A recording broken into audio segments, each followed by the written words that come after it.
situation. But were it not for God, you could be defeated. So we want to thank the Lord who has given us an opportunity to come and testify of what He can do. We say He's God. He's not like us. He's not a human being that can lie. His blessings just come to us when we humble ourselves. You might be having a problem. You might be struggling with a disease. You must be struggling with something that happened in your life. We have the answer, Jesus. You just need to turn to God and God alone, because He has the answers to all our problems this morning. And this time, I'm blessed to have a guest. We have a great man here. His name is Sospeter Kuria. And today, he's going to give us his testimony. He has had a journey, a big one, and the Lord delivered him. And you may be so down today and thinking of what you can do, and even doubting God because maybe the pains you're going through. But there is God who is coming to rescue you today. We're going to listen to his testimony, and I'm sure someone, somewhere, you're going to be uplifted. And your motive might change today because of what the Lord has done to this gentleman. Karibu sana. Thank you very much. Nimeambia mtazamaji wetu wewe unaitwa Kuria. Maybe unaweza tuambia wewe ni nani? Umetoka wapi? Ndio tukujue vizuri. Okay, my name is Sospeter Kuria Kimani. Kwetu nyumbani ni hapa Murang'a. But currently working in Nairobi. Nice. Yes. So you've been bred here. Wewe ni mtu wa Murang'a? Mimi ni mtu wa Murang'a kuzaliwa. Na kulelewa hapa tu. Yes. Alafu ukaenda kutafuta mali huko nje. Nikaenda kutafuta kazi. Ndio nikaingia kwa National Police Service. Ndio nimekuwa nikifanya since 2006 mpaka leo. Wow. Yeah. That is nice. Yeah. So as we talk, you are in the forces. Currently I'm in the forces. Yeah. Okay. Yes. Beautiful. Our viewer is asking. Sasa tena na vile wale watu tunaita polisi wanakuanga na nguvu hata ya kujiprotect. Nini hiyo ilikupata mpaka leo umefikiria ukuje ushuhudie useme kwamba Yesu alikupigania? Nini ilifanyika? Siku moja nikiwa kazini in the year 2020, that was on November. Toka tulikuwa naamka kwenda kazini asubuhi. Something happened which I was not expecting. Ndio tukapata accident. In a span of 10 minutes, I was in ICU. What? Mumetoka munaenda kazi? Tunaenda kazi sasa. Na mumesafiri na gari za kazi? Tunaenda na gari ya kazi. Was current that time I was working in Karen. Na tuko napita njia Lang'ata Road. So wakati tulifika pale Lang'ata Barracks hapo Lang'ata Road. Gari ilipata puncture. Na iliweza kuroll mara kadhaa. Then from there sikujua venye could happen. So mimi nilijipata ICU. After about 1 week. What? Ndio nilikuja kujisikia. So the accident has occurred along Lang'ata Road. Yeah, it was along Lang'ata. Wewe ulijipata tu mnaenda job. Mimi nilipata tunaenda kazi. But the next moment kujielewa, it was after how many days? That is about 1 week. 1 week, 7 days. Yeah. So it must be you are taken to the ICU, and then you could not know where you are for a whole week. Yeah. Wow, there's God in heaven. Yeah. So when you just woke up and you found yourself in ICU, did you even know you are in the ICU or what happened? Uliamukaje ama ilikuwaje? So wakati niliamka sikujua tamari venye niko. I was so much confused. And I thought maybe I was somehow hijacked or nimepelekwa in a certain cult, kwa sababu sikuwa nimefikiria mahali venye nimegojeka, nimeenda hospitali. Na wakati niliamka nilijipata somewhere alone. It's only that I could see on the doctors passing here and there. Although I was not aware even there doctors. And the most kitu ya kushangaza sana ni wakati niamka, wakati wenye nilikuwa naona ni watu sijui. So I thought maybe there's something. You've been hijacked. Yeah, they want to do something bad to me. What? Na hiyo kitu ilinipatia stress sana. Yeah. And now I'm sure in the theater there are doctors always, yeah? Yeah. You were you able to talk when you woke up? Did you ask a question or you just stared? Ilikuwaje? Ulishangaa ukanyamaza ama ilikuwaje? Sikuuliza swali yote kwa sababu nilijijazia hapa kuna kitu ambayo si mzuri inaendelea. Na hawa watu hawana nia nzuri kwangu kwa sababu nilijipata nimefungwa kila sikuweza kuona nini wakati nilikuwa na feel nimefungwa mikono, miguu, so I thought maybe ni kamba imenifunga nilikuja kulana baadaye zilikuwa plaster nimefungwa. Okay. So nilifikiria maybe they want to do something bad to me. Yeah. Did the doctor realize that kwamba umeamka? Walijua umeamka?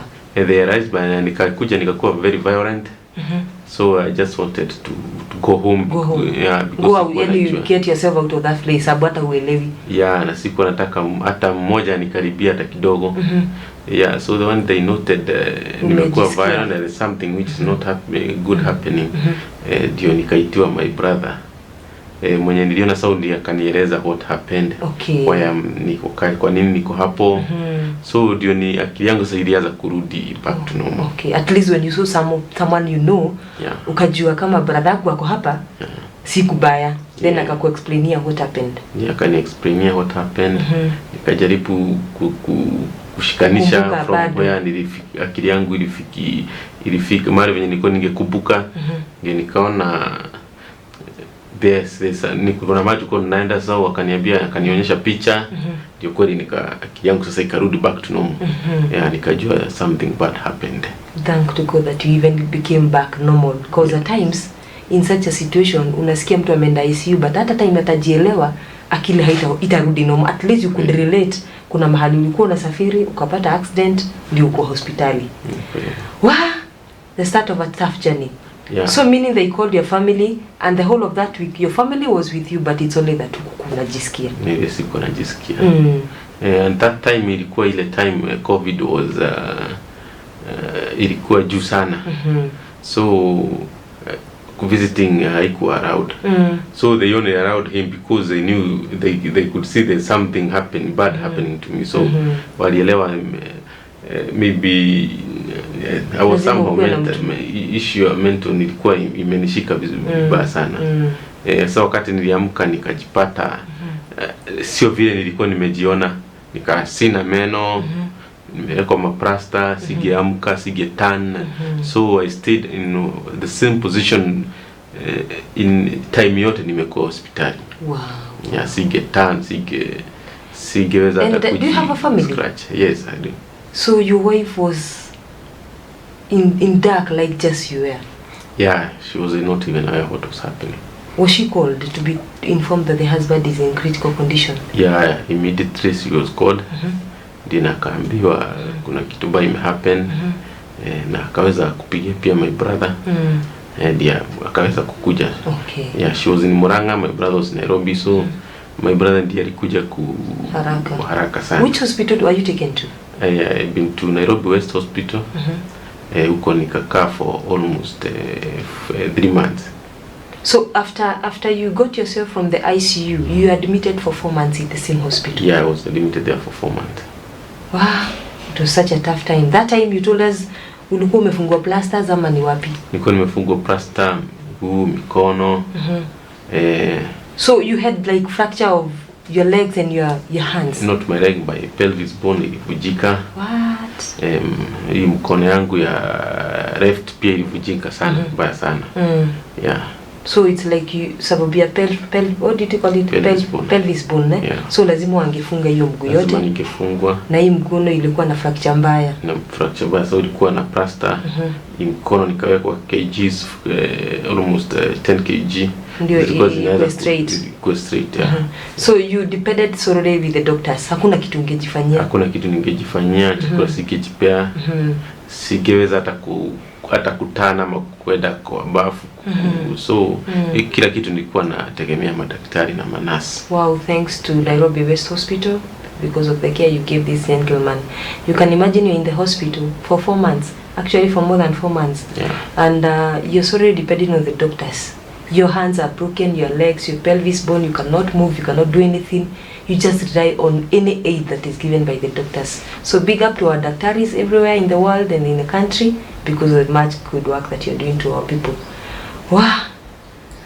For 4 months? Yeah, for 4 months. Your people now are coming to visit you? At that time, haikuwa inawezekana watu yeah, because of the corona. The corona ilikuwa juu sana.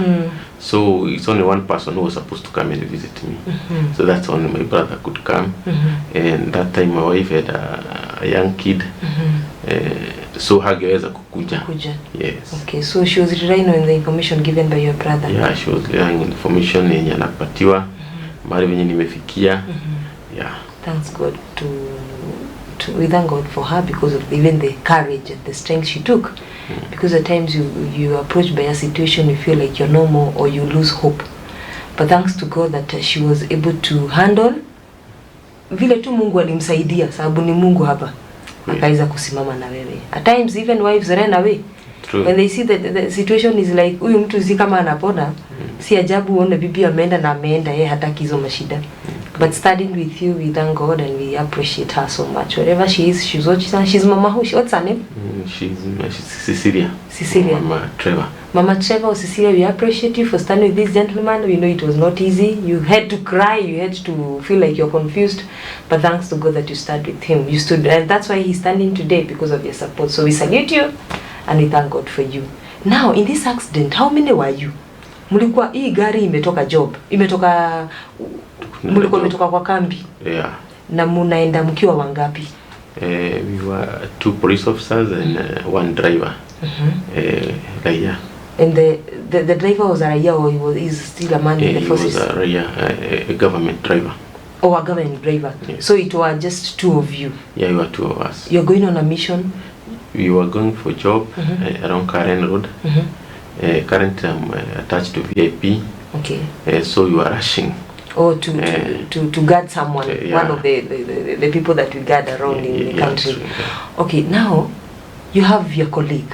What happened to your colleague? At least you could sense that you're in the hospital. What was his condition? He was stable because immediately he was taken to ward. Alinitangulia kwenda theater. So alistabilize haraka sana kuniliko. Was he taken to ICU also? He was taken to ICU, but for only 1 day. Okay. Yes. So he stabilized. His condition was not that bad. Yeah, it's not that bad. Okay. Yes. So he got better before you. Yeah, he got better before me. Wow. Yes. Now the situation has come. Na umefungwa miguu miezi 4. Hauko job. Hauoni watoto. The young kids cannot come to the hospital. Your mother is not allowed to come to the hospital. Did you at times wakati ulikuwa hospitali kuna wakati ulifika ukaona kama utaenda? Najua mtu ufika mahali unaweza kujiambia kama mimi naenda kwa baba. Wakati you accident hapo ndio daktari mweusi wenye walikuja kunishughulikia. Ukichukuliwa kwa scene. Wakati wanichukulia ndio waliniambia hiyo ni Mungu kwa sababu according to the venye nilikuwa waliniambia na venye gari ilikuwa na mahali venye tulianguka and when walikuja to rescue they were not even expecting to get people who are alive. So even hawakuwa na haraka wakati walikuja wakapata ndani watu wanapumua, so walishangaa sana kwa sababu gari it was badly damaged. It was badly. What about the drivers? The driver was taken to Kenyatta National Hospital kwenye alikaa. I think alikaa for 2 months. Na akaweza kutoka. Wow, at least God saved the lives of the 3 of you. We thank God, because when you hear a person, a human being saying hapa utapona kulingana na uwezo wa mwanadamu, ni kweli ameona hapa hakuna tumaini. But there is God who has a second chance for all of us. And I guess that is why you came to confess today, useme kwamba it was that bad. Na watu wakaona hapa hakuna maisha. But Mungu akawafufua kutoka those serious situations. The 3 of you, the Lord was able to deliver you. Now, umetoka hospitali? Ndio, nimetoka hospitali. Umepona? Sijapona bado. Ndio wamekaa naye wamekutibu mpaka akaona sasa ikifika hapa unaweza enda nyumbani uendelee kupona. So it's me who insisted that I want to go home. Na mahali penye nilikuwa nimefikia, so after kutoka hospitali, so wakati nienda nyumbani ilikuwa ni kama sasa najifunza sasa kutembea. Yes, cause for 4 months hujakanyanga chini. Sijakanyanga and chini. Your leg is tight. Bado umefunguliwa plaster ama bado uko na plaster ukitoka? Nimefunguliwa lakini lazima ningetembea na crutches. Sababu ya pelvis bone. Pelvis bone. Wakati nimekaa chini mkono yangu haingeshika kitu, so nilikuwa naamka every morning kupelekwa kwa physiotherapist, kurudi na almost 1 year nilikuwa naenda kwa physiotherapist, ya mkono yangu ikakubali kufunguka na mguu ikaweza kutembea sasa. Ukanyanga chini pole pole hivi. Was there a problem with walking or the problem was with the pelvis bone? Even walking, kwa sababu mguu venye ilivujika hiyo bone na siko nimezoea kutembea hivyo, nilikuwa natembea sawa. So lazima sasa ni kama ni kujifunza tena upya kutembea. So akili yangu ilikuwa inaniambia venye nilijifunza kutembea nikiwa mtoto mdogo, sasa nimerudi mahali pale. So hiyo kitu ilikuwa imenisubua kwa akili sana. Now you come home, you find kids. Watoto hawajaiona baba wao akilimpa. Hawajaiona nikilimpa. Hata hawajaiona ukiwa na weakness. So what was the concern? Watoto walikuwa nauliza maswali ama walikuwa vipi? Waliniuliza maswali mingi sana. Na nilikuwa naona pia wako na huzuni sana. So I tried to encourage them na kuambia ni kitu ya kupita. Na walikuja wakaelewa kidogo. Yeah. So now you're permanent at home, being nursed by your wife and your people. Na watoto hapo. Na watoto pia. And sahi hukanyangi job sababu hata miguu ya kwenda job hakuna. Singeweza hata alafu nikakuwa na hiyo phobia, so hata kuingia kwa gari ili take time sana ndio niweze kukubali kuingia ndani ya gari. You felt like this is what brought all this. So hii gari nikiingia ile hatari inaniletea di karibu na yenye nilipata. I can imagine the phobia. And I guess hata ukitoka hospitali kuja nyumbani lazima ulikuwa na shida mingi sana. Were you brought by the government car or what happened, or your people hired a vehicle? That time it's my brother mwenye alinileta nyumbani. So it's only him that I could trust. So mtu mwingine mwenye sitatujuani hata ningie kwa gari yake singeweza hata kukaa hapo. Nilikuwa naona hata ikigonga bumper ama nini whatever, ama hata nilikuwa naona ni gani kama inaanguka. So kama sio yeye alikuwa ananibeba, siko nataka kubeba na mtu mwingine. Yes. What's the name of your brother? Anaitwa Andrew Kimani. Andrew Kimani, we appreciate you. Thank you for the good job that you did. Yeye hata kukiwa na corona alisema mimi nitasimama na my brother. Akasema na mimi akakuja kuniangalia wakati watu wengine walikuwa wananitoroka. That time corona it was even stigma. Wakati wa corona. Ni ile ukisikika uko mgonjwa unaonekana wewe unakufa. Na kama uko hospitali hakuna mtu anakukaribia sababu corona iko hospitali. Wow. Kimani, we appreciate you. Thank you for studying with your brother. I can imagine even your sister how they were confused. Wanashindwa, unataka kwenda kumuona na hauna nafasi hata ya kumuona. But we thank God that he stood with you na ukaweza kusonga na hiyo safari. Sasa watoto wamezoea babao kwa hii condition. They are actually psychologically affected. Hata kama hawatasema, if something happens to you, it automatically affects your wife and children. Na sasa wameanza kuzoea baba yao yuko nyumbani na kazi yake hajui, hafanyi, kazi yake anatembea na crutches. Na that time, by the way, were you in Nairobi or you came here home?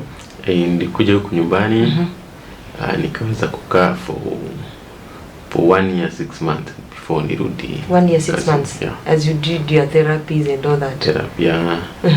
Kutembea, kwa sababu kutembea sikiweza kutembea vizuri. Lazima nilipe mguu yangu moja ikakuwa fupi kuliko ile nyingine. So in my kind of walking haikuwa ile mzuri sana. Ulikuwa unasikia kama ni fupi? Haikuwa fupi lakini ulisikia kama ni fupi. Sasa ni fupi mpaka sasa wakati nenda kupimwa ikaonekana iko fupi in 4 inches kuliko ile nyingine. So kutembea kwangu sasa kubadilika kabisa. Sio vile nilikuwa natembea before. So nikaanza kutembea nikilimpa. But leo. Mimi nikikuona leo nimeona unatembea vizuri. So not unless you're telling us. We don't realize that uko na shida yote. Nikipanda stairs ni hard kujua kama nalimpa, lakini nikiwa mahali flat nikitembea you can notice. But I just thank God because when my viewer is watching you ama mimi nikikuangalia au kai hata kama ulikuwa na shida unakaa tu sawa. Yani someone was in the dying pit, Mungu amekuinua, amekupeleka hiyo njia yote, akakusimamisha na sasa umesimama. In fact, Maybe some people who are your friends are just amazed when you give this testimony. Sababu hawakukuona hiyo time, hawakupatana na wewe, so wanashanga huyu ni nini anasema, because you just look okay. Yeah. So we thank God that he went with you through that journey, and that's why we are confessing of the goodness.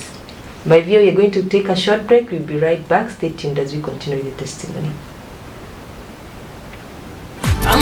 Yesu, pambazuka